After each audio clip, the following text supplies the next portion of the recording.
మళ్ళీ రాజుకుంది. ఎక్కడ? పిఠాపురం. అస్సలు ఎవరికి వాళ్ళు తగ్గేదే లేదంటున్నారు. పిఠాపురంలో మళ్ళీ ఫోటో వివాదం. వర్మ వర్సెస్ పెండెం దొరబాబు. అసలు పెండెం దొరబాబు ఎవరు అంటూ రెచ్చిపోయిన ఎస్విఎస్ఎన్ వర్మ. మరి ప్రభుత్వ కార్యక్రమాల్లో సీఎం ఫోటో ఉండాల్సిందేనని వర్మ పట్టు. కూటమిలో తరచుగా ఫ్లెక్సీ వివాదాలు అసలు ఎందుకు వస్తున్నాయి? ప్రోటోకాల్ను ఎందుకు పాటించట్లేదు? ఇది ఎవరి తప్పు? ఎవరు రెచ్చగొడుతున్నారు? CM photo, deputy CM photo వేస్తే గొడవ ఉండదు కదా. ఇది ఎందుకు ఈ సూక్ష్మ అంశాన్ని మర్చిపోతున్నారు? ఓన్లీ సీఎం ఫోటో మాత్రమే వేస్తున్న టీడీపీ శ్రేణులు, ఓన్లీ పవన్ ఫోటో మాత్రమే వేస్తున్న జనసేన శ్రేణులు. అందుకే తరచుగా వివాదాలు రోజు రోజుకి పెరుగుతున్నాయి. ఎందుకంటే ఇప్పుడు ఏదైనా ప్రోటోకాల్ అంశం వచ్చినప్పుడు రాష్ట్రానికి మొదటి బాసు సీఎంఏ, సరే తర్వాత స్థానంలో డిప్యూటీ సీఎం ఉంటారు. వాళ్ళిద్దరూ కలిసి ఉంటున్నారు, వాళ్ళిద్దరు ఫోటోలు వేసేస్తే అయిపోయింది కదా. ఎందుకు ఈ వివాదాన్ని తీసుకొస్తున్నారు? అనవసరంగా రెచ్చగొట్టే ధోరణి. ఎందుకంటే పిఠాపురంలో పరిస్థితి ఇలా ఉంటే మిగతా ప్రాంతాల్లో ఇంకెంత దారుణంగా ఉండే పరిస్థితి ఉంటుంది. ఆయన వరం అయితే దేనికి ఆయన తగ్గడు. సరే వాళ్ళకి కూడా ఉనికి కావాలి కాబట్టి పెండెం దొరబాబుకనో లేకపోతే వేరే వాళ్ళకనో ఖచ్చితంగా, ఎందుకంటే అక్కడ స్థానికంగా వర్మ తనదైన బలాన్ని పెంచుకున్నాడు మొదటి నుంచి కూడా. సో తెలుగుదేశం పార్టీ బలంగా ఉంది, వర్మ పెంచుకోవడం, ఆ క్యాడర్ కూడా ఆయనతో పాటు ట్రావెల్ అవుతున్నది. ఇండిపెండెంట్గా గెలిచిన ఆ రికార్డు కూడా ఆయనకు ఉంది. సో ఈ నేపథ్యంలో ఏంటంటే ఆయన అక్కడే కుర్చేసి కూర్చుంటాడు పిఠాపురంలోని. ఎప్పుడో వస్తే ఏదో బయటకు వస్తారు, మళ్ళీ రాత్రికి ఇంటికి వెళ్ళిపోయే తత్వమే తప్పించి అక్కడి నుంచి వెళ్ళిపోయి మనం గెలిచేమా గెలలేదా ఈ టైపు కాదు ఆయన. ఇప్పుడు అది అక్కడ ఇబ్బందిగా ఉంది. ప్రతి చోట ఇలాగ చిటికేస్తే ఆయనకి ఆ సౌండ్ వస్తుంటుంది. అసలు ఏం జరిగిందంటే పిఠాపురం పడా కార్యాలయంలో ఉద్రిక్తత అండి. ఎన్యూమిలేటర్లకు మొబైల్స్ పంపిణీ కార్యక్రమం, ప్రోటోకాల్ వివాదం మళ్ళీ చెలరేగింది. సీఎం ఫోటో లేకపోవడంపై అభ్యంతరం, అధికారులను నిలదీసిన ఎస్విఎస్ఎన్ వర్మ. వైసీపీ కార్యకర్తలందరూ వచ్చి మా మీద కలబడి కబద్దారని హెచ్చరిస్తున్నారు. కబద్దారంటే ఇక్కడ ఎవడో గాజులో కూర్చోడు. మేము పార్టీ కమిట్మెంట్ అయ్యాం కాబట్టి చంద్రబాబు నాయుడు గౌరవంతో ప్రశాంతంగా ఉంటున్నాం, మౌనంగా ఉంటున్నాం. పాడా కమిషనర్ తప్పు అయిపోయిందండి, అప్పుడు వచ్చి పొరపాటు అయిపోయిందండి అని చెప్పి ఆ బ్యానర్ తీసేసారు. ఇప్పుడు ఎందుకయ్యారు మీరు? ప్రతి మీటింగ్లో చంద్రబాబు నాయుడు ఫోటో తీసేటువంటి కావాలి. ఇది గవర్నమెంట్ ప్రోగ్రామ్, ప్రైవేట్ ప్రోగ్రామ్ మీరు ఇష్టం చేసుకోండి, ఎవరు అడగరు. అంటే కలబడిపోతారా? అంటే ఇంకా తెలుగుదేశం గెలిపించిన తెలుగుదేశాన్ని మీద కొట్టేస్తారా? కార్యకర్తలు కొట్టేస్తారా? ఎవడతను దొరబాబు మట్టి వ్యాపారం చేసుకునే మనిషి మళ్ళీ మట్టి వ్యాపారాన్ని చెరువులు తావడానికి వచ్చాడు. ఇదివరకు తెలుగుదేశం పార్టీ ఎవడి మీద అయితే పోరాయిందో ఆడొచ్చి మీద వచ్చి పెత్తన ఎక్కుతున్నాడు.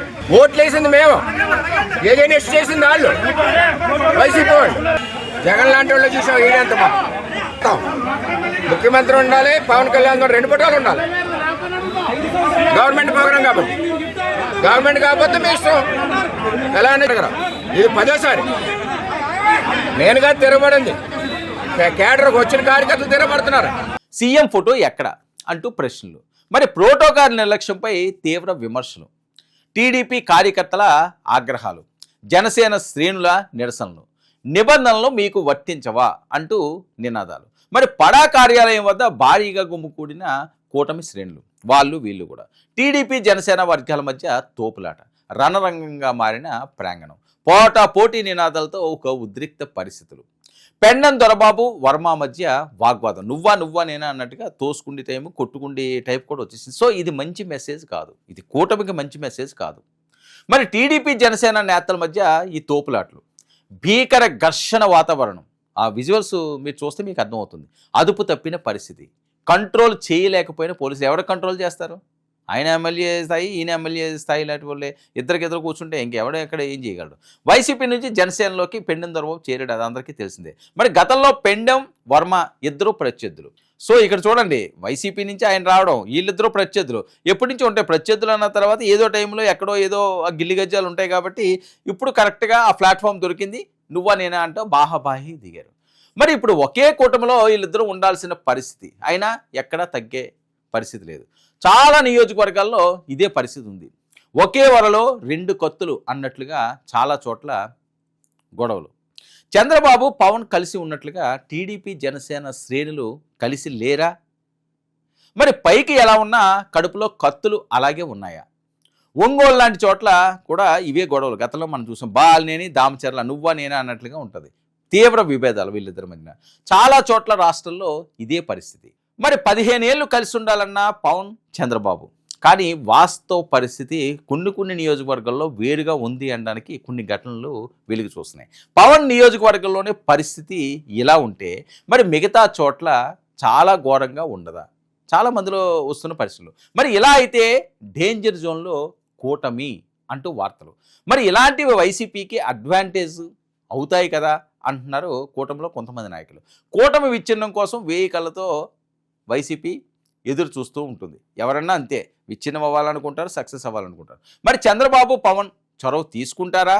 కూటమిలో అంతర్గత విభేదాలకు చెక్కు పెడతారా? ఇది ఇది ఇది అందరిలోని ఉన్న చర్చ. ఎందుకంటే ఎక్కడో దగ్గర ఏదో దగ్గర ఫుల్ స్టాప్ రావాల్సిన అవసరం ఉంది. ఒకటి, ప్రోటోకాల్ ఎలా ఉన్నా అధికారులకు ఆదేశాలు ఇస్తే సరిపోద్దండి. నాయకుల్ని ఇందులో ఇన్వాల్వ్ చేయకూడదు. అధికారులు చేసే పని. ఏవైనా కార్యక్రమాలు చేస్తున్నప్పుడు కలెక్టర్ అనో లేకపోతే ఎంఆర్ఓ అనో వీళ్ళ ద్వారా జరుగుతుంటాయి, లేదా జేసీ అనో. సో ఆ కార్యక్రమాలు ఎవరైతే అక్కడ హెచ్ఓడి ఉన్నారో వాళ్ళకి అప్పచెప్పి ప్రోటోకాల్ ఇబ్బందులు లేకుండా స్థానికంగా ఉన్న వాళ్ళని, సీఎం కానీ, సీఎం మస్ట్ ఏ కార్యక్రమం అయినా సరే సీఎం ప్రోటోకాల్ ప్రకారం వేస్తే అయిపోయింది కదా ఫోటోలు ఫ్లెక్సీల్లోని. అది వేయకుండా అనవసరంగా రాద్ధాంతం తెచ్చుకుని అక్కడ ఒంగోలులోనే అదే పరిస్థితి, పిఠాపురంలోనే అదే పరిస్థితి, ఇంకో దగ్గర అదే పరిస్థితి. కొన్ని బయటికి రావట్లేదు. పిఠాపురం లాంటి నియోజకవర్గాల్లో ఏంటంటే చిన్నదైనా సరే అది చాంతాడంత అవుతుంది. ఇప్పుడు కొట్టుకుండే వరకు వెళ్ళారు. ఇది ఇంకెక్కడి వరకు వెళ్తుంది? ఈ పంచాయతీ మంచిది కాదు. ఎందుకంటే పవన్ కళ్యాణ్ గారు అక్కడ ప్రాతినిధ్యం వహిస్తున్నారు. తెలుగుదేశం పార్టీ, జనసేన 15 ఏళ్ల పాటు ఉండాలనుకుంటున్నారు. మరి ఇలాంటి టైంలో ఇలాంటి గిల్లిగజాలు తెచ్చుకుంటే వైసీపీ నెత్తిన పాలు పోసినట్లు అవుతుందని చెప్పి జరుగుతున్న ప్రచారం. మరి దీని నుంచి ఏ రకంగా బయటకు వస్తారో పెద్దలు ఏం మాట్లాడతారు? ఎందుకంటే పవన్ కళ్యాణ్ గారు ఆరోగ్యం ఇప్పుడు బాగాలేదు కాబట్టి ఆయన వారం 10 రోజులు రెస్ట్లో ఉంటారు కాబట్టి ఈ టైంలో ఆయన్ని ఇబ్బంది పెట్టే పరిస్థితి ఉండదు కాబట్టి మరి చంద్రబాబు నాయుడు గారికి చొరవ తీసుకుని ఒకసారి మాట్లాడి కళ్యాణ్ గారితో దీన్ని ఇక్కడి వరకు ఇంకా కామప్ చేయాలి. ఇంక దీన్ని పెంచితే ప్రజల్లో కూడా ఏంటి రోజుకి గోల ఇల్లు కొట్టుకుసేస్తున్నారు అనే ఆ వ్యతిరేకత కూడా వచ్చేస్తుంది. ఆ వ్యతిరేకత వచ్చిందంటే చాలా నియోజకవర్గాల్లో ఇబ్బంది పరిస్థితి. పైకి చెప్పకపోయినా చాప కింద నీటిలాగా ఇది చాలా నియోజకవర్గాల్లో ఉన్నది టీడీపీ జనసేన మధ్య. ఇది కూటమికి మంచిది కాదు. వాళ్ళ ఆలోచనలకి, వాళ్ళ భవిష్యత్తు ప్రణాళికకి ఇవన్నీ కూడా బ్రేకులు వేసే పనులు.